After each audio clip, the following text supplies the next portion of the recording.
Star Wars 7 by 7 episode 3105. We've reached the midpoint in Phase 2 of the High Republic mega-ginormous storytelling initiative with the Battle of Jedha. It's an action-packed audio drama original that also weaves a complex tale of betrayal, companionship, and even a little heartbreak. Punch it!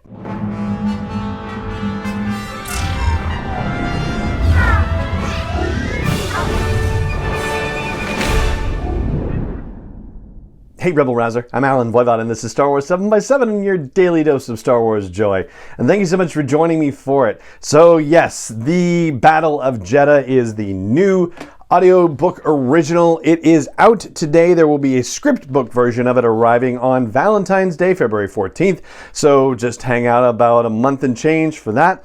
But we're going to talk about the audio drama itself, and this will be pretty much a non-spoiler review. We'll start off with what the publisher's summary tells us about it. It starts with Jedha and tells us that the worn streets of this ancient world serve as a confluence for the galaxy, visited by all yet owned by none. Here the Jedi are but one creed among many worshipping and studying the Force. From the Guardians of the Whills to the Path of the Open Hand, countless beings come to learn and to share in peace. As all of Jedha prepares for its festival of balance, the galaxy still reels from the violence on Irem and Arano, but after foiling a plot to escalate the war between the two planets, the Jedi believe that a lasting peace may be within reach. Master Creighton's son and Jedi Knight Ada Forte arrive on Jedha with delegations from both planets to formally end the Forever War. The Jedi hope that the harmony of Jedha's many factions, along with the signing of a peace treaty, will create a symbol to the rest of the galaxy of what can be accomplished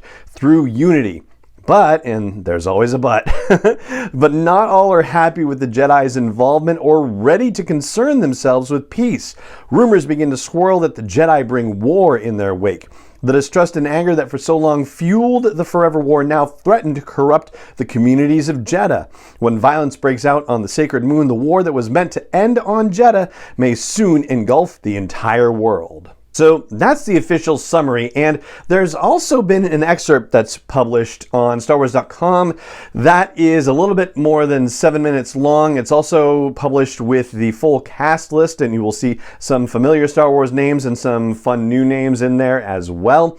So the excerpt takes place at the beginning, chronologically speaking, of the story, which is 72 hours prior to the start of the Battle of Jedha. It's not where the audio drama itself starts. There's actually a bit of a prologue that takes place at the 0 hour before then we jump back in time to start the story in earnest. And that excerpt features Creighton's son and Ada Forte talking about the upcoming peace conference or the peace treaty signing and how they got there for all intents and purposes. So that's a great recap of the main events of Wave 1 of Phase 2 of the High Republic storytelling, and in particular the novel Convergence by Zoraida Cordova, which leads us to the moment where this story begins. Now, when you have a story that begins with a prologue that takes place at the 0 hour and then immediately pulls you back 72 hours, it does kind of raise two questions for you as a listener, at least it did for me.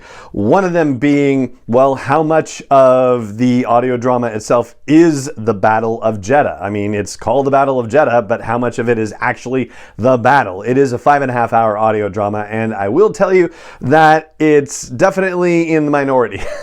Put it that way. The majority of the story takes place leading up to the battle, and that second question you might ask yourself is, well, what are they going to do with all that time? And it's not just palace intrigue and drama or anything like that. It is actually action-packed. There are multiple set pieces that happen in the build-up to the battle itself. Now, one of the things that we like to do with these non-spoiler reviews is look at that publisher's summary that I read you just a moment ago and talk about whether it accurately portrays what we get with this story. And I will say that we do get a sense of multiple Force-related groups on Jedha, certainly. So the Path of the Open Hand and the Guardians of the Whills are mentioned in that summary, but there are others that appear in here as well, which is very cool. It's great to see the variety of them depicted. However, I have to say that I feel like we had a lot presented to us or hinted at about the Convocation and the Festival of Balance in previous stuff about the High Republic and in the publisher's summary here, and I don't necessarily feel like we get a lot of that. That didn't necessarily feel like it was fulfilled for me. I wanted more of that. The Convocation, in case you need the refresher, is basically a group with representatives from each of the different Force-related groups on Jedha, and the Path of the Open Hand in Path of Deceit, the novel by Tessa Gratton and Justina Ireland,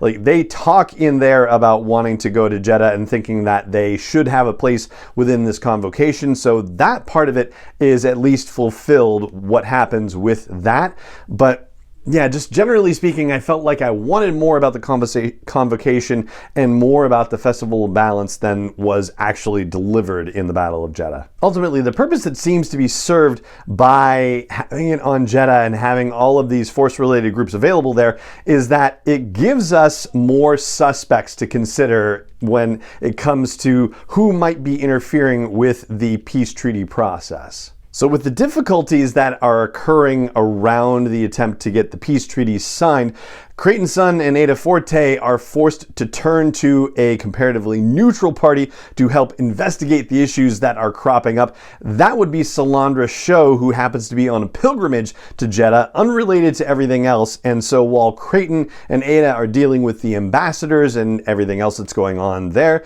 Salandra is not part of that process, so she is free to investigate. Salandra we met in George Mann's other work, Quest for the Hidden City, and she ends up getting a comparatively unlikely partner in this investigation, somebody who is familiar with Jedha and the workings of the various groups going on there. Keth from the Tales of Enlightenment stories, also by George Mann in Star Wars Insider magazine. And if you've been checking out those stories, then you'll be pleased to know that you will get to go to Enlightenment and you will get to hear from many of your favorite folks from those insider stories, as well as P3, Keth's droid that is spouting off various aphorisms about the Force, and yep, you'll be getting that too. And that leads me to flag what I think is, for me at least, the strongest part of the audio drama, which is the dynamics between the characters. The dynamic between Keth and Salandra, for example, or the dynamic between Creighton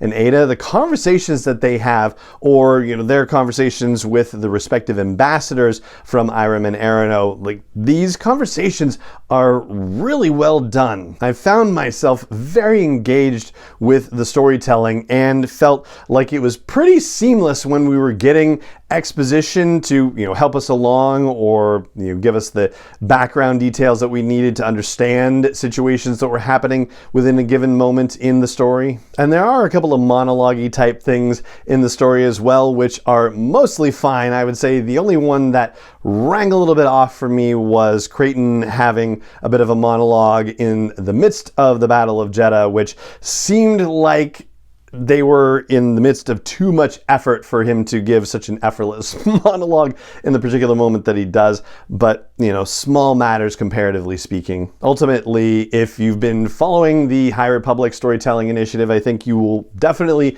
enjoy this audio drama, and I think you'll also be especially pleased with the way that it connects to the various stories in Wave 1 of Phase 2. You definitely don't need to have read all the stories of Wave 1 in order to thoroughly enjoy this. You will just appreciate the additional stuff that you recognize, and I think it will give us a little hint of where things are going with Wave 2 of Phase 2. And Michael Siglain of Lucasfilm has identified two major events that will happen in Phase 2 of the High Republic Initiative. The Battle of Jedha is one of those, and I think we're getting a bit of a wink at the second one, which is the Night of Sorrow, which is supposed to take place on Dalna. And yeah, we will revisit that again, and we've talked about it in previous episodes, but I'm sure we'll be discussing that again in short order. But for now, that's what I've got for you on the non-spoiler version of our conversation about the Battle of Jedha, audiobook drama original from George Mann, and that is going to do it for this episode of the podcast. It just remains for me to say thank you so much for joining me for it, as always, and may the Force be with you wherever in the world you may be. 7x7 is not endorsed or sponsored yet by Lucasfilm Limited, Disney, or 20th Century Fox, and is intended for entertainment and information purposes only. Star Wars, the Star Wars logo, all names and pictures of Star Wars characters, vehicles, and any other Star Wars related items are registered trademarks and/or copyrights of Lucasfilm Limited, or their respective trademark and copyright holders. May the Force be with them. All original content is copyright 2021 by Star Wars 7x7. We hope you love it.